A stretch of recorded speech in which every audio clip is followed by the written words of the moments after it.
right. Welcome back. Welcome back to yet another episode of Dogs on the Couch, where everybody's allowed to have an opinion. Does not matter if you played the game. If you watched, you're allowed to have an opinion here, okay? That's how we do things, baby. So, we got breaking news as of today. For whatever the reason may be, we have a change in play calling for the Cleveland Browns. Now for me, I'm pretty baffled. Okay. Mind is all out of whack, all out of sorts. Because for starters, why now? You've been the head coach / play caller the entire time that you've been here. And in previous episodes where I've made mention of his similarities to what was world renowned, the worst head coach ever in Freddie Kitchens, here he, for whatever reason, decides, you know what, yep, I'm giving up the play calling, man. You go ahead, go at it, Ken Dorsey. You go for it, buddy. On a random week 7 after the starting QB goes down. Now, mind you, the whole reason for bringing Ken Dorsey in was supposedly him being able to tailor an offense that, could help fit Deshaun Watson's skill set a bit better. Because Kevin Stefanski is more of the under center play action guy, and Ken Dorsey is supposed to be more of the shotgun spread offense, which is what Deshaun is more comfortable with running. Okay, that's what we was told. That's what we were led to believe. That's what they said. So that's what we took it for. So it befuddles me that once your starting quarterback goes down for the season, the guy that you brought Ken Dorsey in for, but you said, nah. I don't want you calling the plays. You can help me draw some up, but I don't want you calling them. I'm going to call the plays. For whatever reason, when you finally have the opportunity, because you announced Jameis Winston as your starting quarterback. The NBA finna investigate Philly about why Joel Embiid ain't playing. Yeah, they need to investigate Joel Embiid always sitting down. So when you have the perfect opportunity to revisit your quote unquote past success, in my opinion, I don't really see a whole lot of success there, but whatever. The way that you can win games using your old offense and having a quarterback that fits that offense. Kevin Stefanski, Jameis Winston is now your starter. He's supposed to be deemed the guy that would be the best fit to run your offense.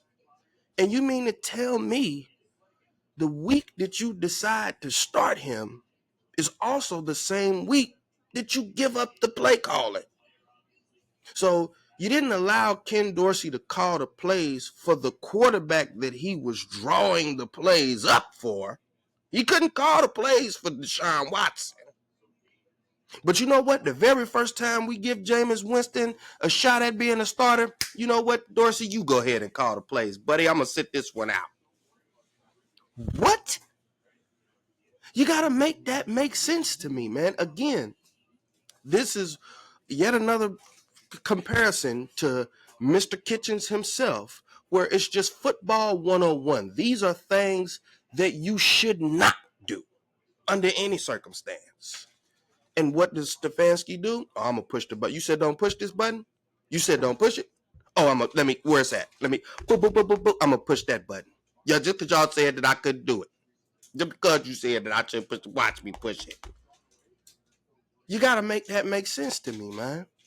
And then, again, for those who are trying to protect Mr. Stefanski, for whatever reason you may be trying to protect him, by saying, oh, well, no, he's been successful and et cetera, et cetera. He's been doing stuff like this, these boneheaded moves, boneheaded decisions. He's been doing stuff like this since the moment he was hired. Since the very first season, he's been doing boneheaded stuff just like this. Let me give you an example, because I mentioned this in one of the previous episodes, but I wanted to make sure I went and looked it up so that I could be accurate with the stats and stuff that I'm throwing out. So 2020, all right, that was the year we got Stefanski. Okay, there was a game that we played December 27th against the New York Jets. This is when they had Sam Darnold, and they were absolutely terrible. Bottom of the barrel. Okay, one of the worst, if not the worst, team in the league. Okay, December 27th. This particular game, we were out of about 4 wide receivers. I believe it was due to COVID. We had no wide receiver. Oh, we had a wide receiver. His name is Jackie Bradley. I know you don't know who that is. Me neither. So again, we had no wide receivers, because if your wide receiver is Jackie Bradley and you don't know who he is, you might as well have me out there. I probably have a better chance catching the ball than he do. Yeah, you throw me out there if you got Jackie Bradley. Mind you, at this time, we had Nick Chubb as well as Kareem Hunt. We had the both of them, like the two of them together on the same team, like together on the same team. We had both of them together, and this is Kareem Hunt, like in his prime. Kareem Hunt, like we had him and Nick Chubb prime together at the same time. So here we go into this game against the Jets with no wide receivers, and you got two of the best running backs in the NFL on the same team. Football 101 would tell you, well, we ain't got no wide receivers. We got one of the best offensive lines, and we got two of the best running backs in the NFL. You know what? About to run the ball the whole game. We playing the Jets. We ain't playing nobody but the Jets. We only playing the Jets. We not playing nobody special. We don't have to get cute. We playing the trash Jets. That's who we playing. We just about to run the ball down their throat. Make it real nice and easy. Get this dub and get on up out of here. No. Mm-mm. No. Kevin Stefanski said, oh, we ain't got no wide receivers? Oh, we got two of the best running backs in the game? This what we gonna do. We gonna give the running backs, we give Nick Chubb 11 carries. We give Kareem Hunt 4 carries. That's a total of 15 carries between your two best running backs, arguably in the NFL. 15 carries between the two of them. Meanwhile, Baker Mayfield threw the ball 53 times. You heard me correctly. He threw the ball 53 times. So the offensive-minded guru himself went into a game against the Jets with no wide receivers and said, you know what? Instead of giving the ball to these extremely dynamic running backs and have them run all over the nothing, no-name Jets, you know what I'm going to do? About drop back, throw the ball 53 times. Only complete 28 of those passes for 285 yards. No touchdowns. So essentially, you was just throwing the ball all over the yard. It wasn't really amounting to anything. You was just throwing the ball all over the yard with no wide receivers. You got to make that make sense. And again, this was his first year being here. Coaching 101. I could get up out my seat right now, not know anything about the NFL. But if you tell me, well, hey, look, man, check this out. You got two of the best running backs in the NFL. You're playing one of the worst teams in the NFL. And you got two of the best running backs in the NFL. What would you like to do? I'm gonna say, you said I got two of the best running backs in the NFL. I'm playing one of the worst teams, and I ain't got no wide receiver. Well, I'm just about to run the ball then. Yeah, just run it, right? Just run it, because we got two of the best running backs. That's what you said. Oh yeah, well we just gonna run it. Yeah, just run it. Just run it the whole time. Just run it. We might not throw a pass at all. Depending on, they gonna have to make me throw a pass. Show me that you can stop my running backs, because I'm just gonna keep giving them the ball. Personally, run the time off the clock, shorten the game. That's what I'm gonna do. Get this win and get on up out of here. I don't want nobody getting hurt. I already got all my wide receivers out due to COVID. I don't want nobody getting hurt out here playing against the Jets. This guy decides to throw the ball 53 times, man. I don't understand how much more foolish you could possibly be. Because for me, that was the moment that I was done with him. Because you did something that was way, way, way too similar to what Freddie Kitchens would do. Meaning a football 101 decision, real easy, and you say, nah, I'm going to do the opposite. Are you kidding me? And, for whatever reason, we overlooked that.